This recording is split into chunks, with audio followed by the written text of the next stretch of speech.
Hello, my name is Paige and I'm coming to you from my quarantine kitchen. I just finished one of our live streaming training sessions. It was incredible, and now I'm going to make my chicken burrito bowls.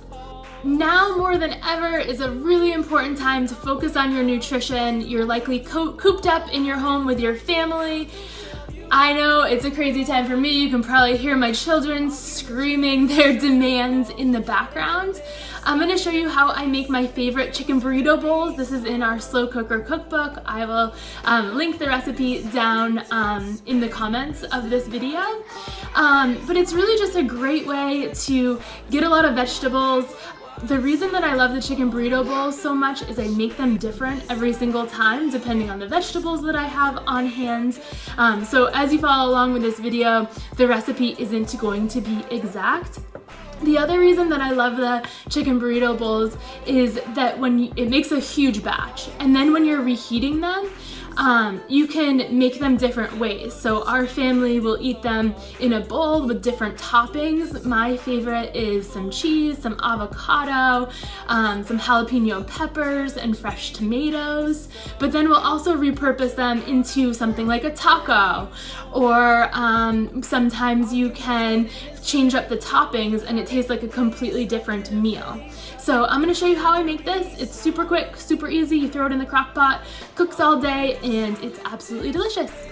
So these are the ingredients that I'm using today. You probably have these ingredients on hand, maybe with the exception of chicken, but the point is to just like wing it and look at what you have in your kitchen cabinet and see what you can make work for you. So the recipe that I'll post will kind of be a good base for this, but feel free to substitute anything. So I'm going to use a sweet potato. I'm going to peel this and I am going to cube it up. I'm going to use a couple peppers that are about to kind of go bad, so I'll be saving these peppers, a couple onions, and then diced tomatoes. I'll use half of this salsa, and I'm going to use the other half for the topping. And then my favorite is cantonelli beans, but you of course can use any other beans, kidney beans, black beans, anything. I'm cleaning out my freezer a little bit, and I have some riced cauliflower. I love putting this in there because you just kind of get more vegetables without even knowing the difference. I've got some chicken. Normally I use chicken thighs, but these are chicken tenders. And then my favorite Southwest Taco seasoning mix from Hannaford. I only use a little bit because my kids don't like it super spicy. And then what I don't have here that I will put in is a little less than a cup of brown rice. I put it in the beginning. It soaks up all the juices. It's absolutely delicious. And then also some chicken stock. Everything goes straight in the crock pot, starting with the chicken. And I'll show you a super speed of how that works.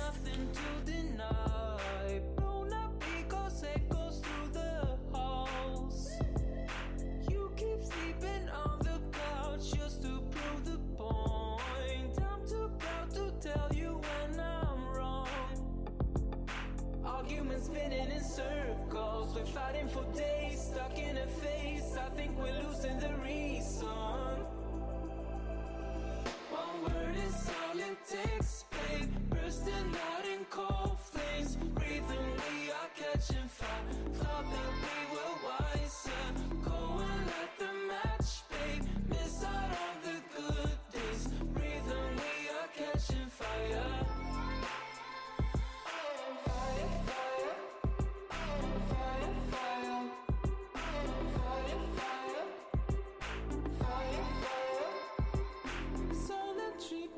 So I am actually out of brown rice, but I'm gonna use farro. I think it's gonna be even better. Farro will have a nice chew, and it's one of the superfoods, so I'm excited to use farro. So I'm gonna use about 3/4 of a cup.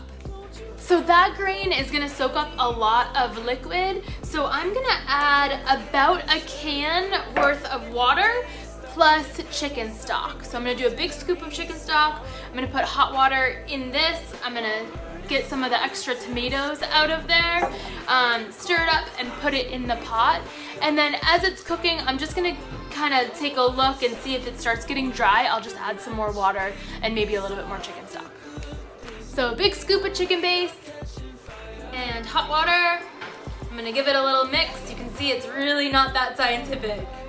You also want to make sure that you just push your grain down into the liquid because that needs to cook in the liquid. So just make sure your grain's all covered in the liquid. And then I'm gonna add a little bit of salsa, mix it around, cover it up, and that's it. I hope you and your family love this recipe. If you have any questions at all, please be sure to leave those in the comments. And if you do make this recipe, I'd love to see your creation. So send us a photo and let us know how you liked it.